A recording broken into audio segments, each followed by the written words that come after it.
पानीपत की खबर से अनजान पेशवा नाना साहब की फौज विंध्य और सतपुड़ा की पहाड़ियों को लांघ कर तेजी से बेलसा की तरफ बढ़ रही थी। पिछले कई दिनों से उनको उत्तर का कोई समाचार नहीं मिला था। उनका मन बेचैन था। बार बार एक ही चिंता खाई जा रही थी कि उनकी इतनी बड़ी फौज और लाखों मराठी लोगों का आखिर क्या हुआ होगा। 1 महीने पहले उनको बाऊ का अंतिम पत्र मिला था, जिसमें उन्होंने पानीपत की विकट परिस्थितियों का जिक्र किया था।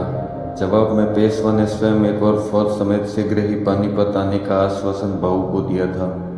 कई दिनों से बीमार चल रहे पेशवा का चित्त शांत नहीं रह पा रहा था। पानीपत की चिंता उन्हें बार बार खाई जा रही थी। रास्ते के मुकामों में वे आराम से सो तक नहीं पा रहे थे।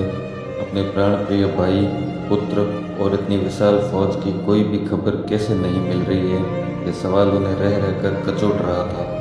चिंतित पेशवा ने अपनी फौज में फरमान जारी करवाया कि उत्तर की तरफ से आने वाले हर व्यक्ति, राहगीर और यात्री से पूछताछ की जाए।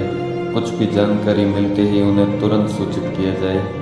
बुरहानपुर को पार करते हुए पेशवा की सेना ने नर्मदा के किनारे पड़ाव डाला, जहां आबा पुरंदरे नामक एक सरदार ने पेशवा को सूचना दी कि सोनीपत की तरफ से एक साहूकार व्यापारी दक्कन की ओर जा रहा है।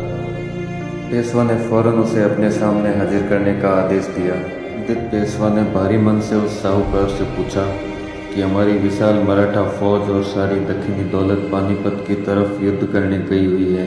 कई दिनों से हमें उनका कोई समाचार नहीं मिल पा रहा है। आप तो उसी मुल्क के हैं, जो कुछ भी जानते हो कृपया हमें शीघ्र ही बताएं।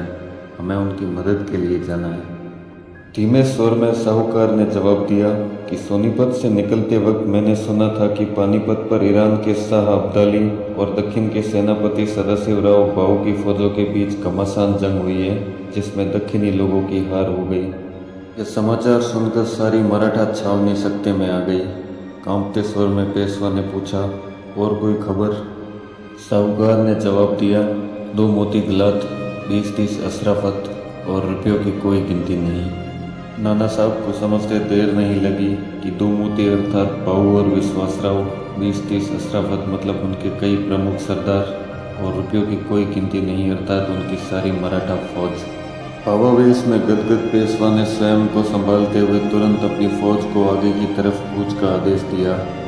कई अफवाहें ऐसी भी फैली हुई थी कि बाऊ और जनपुजी सिंधिया अभी जिंदा है। इसकी पुख्ता जानकारी पाने के लिए पेशवा ने अपने तीव्रगामी ऊंट दस्तों के हरकारों को अजमेर, ग्वालियर, मथुरा और चंबल की घाटियों को छान मारने हेतु रवाना कर दिया। स्वयं को संभालते हुए पेशवा ने राजपूताना के कई राजाओं व भरतपुर महाराजा सूरजमल जाट को पत्र भेजे और उन्हें फिर से संगठित होकर अब्दाली पर आक्रमण कर उसे हिंदुस्तान से खदेड़ने हेतु आह्वान किया। लेकिन पानीपत में बाऊ के हारने के पश्चात उत्तर भारत में राजनीतिक स्थिति पूरी तरह बदल चुकी थी।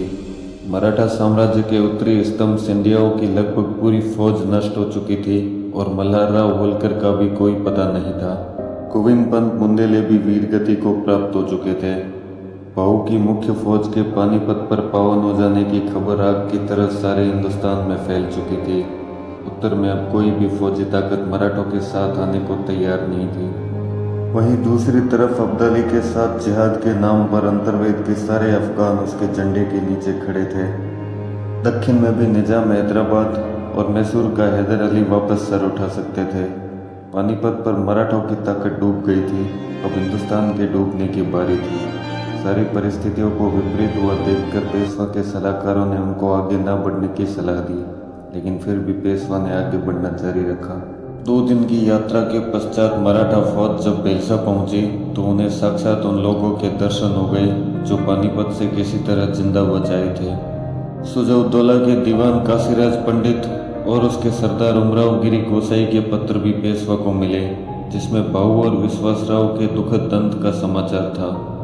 सुनकर पेशवा को गहरा आघात लगा। पानीपत की खबर ने उन्हें भीतर से तोड़ दिया था। वे गहरे वियोग में चले गए। सारा शनिवार वाड़ा और दक्षिण जानता था कि जैसा बंधु प्रेम बाजीराव और जिम्माजी अप्पा में था, वैसा ही उनके पुत्रों नाना और भाऊ में था। पेशवा के लगातार गिरते स्वास्थ्य और प्रतिशोध की जिद को देखते हुए उनके सरदारों ने बेलसा से ही वापस पुणे की तरफ कूच करने का निश्चय किया। हमेशा ढोल, नगाड़ों और ताशों के साथ पुणे नगर में प्रवेश करने वाला पेशवा का काफिला आज मायूस था। कहते हैं कि पानीपत की खबर के बाद मराठा साम्राज्य का वह सबसे शक्तिशाली व्यक्ति पेशवा बालाजी बाजीराव कभी पहले जैसे नहीं रहे, क्योंकि वह केवल एक शासक नहीं थे, वह एक पिता थे, एक भाई थे, और पानीपत ने उनसे उनका सब कुछ छीन लिया था। अपने अंतिम दिनों में वह बार बार एक ही नाम पुकारते थे, भाऊ। पानीपत की हार के महज 5 महीने बाद ही वियोग और दुख में 23 जून 1761 के दिन पेशवा का स्वर्गवास हो गया।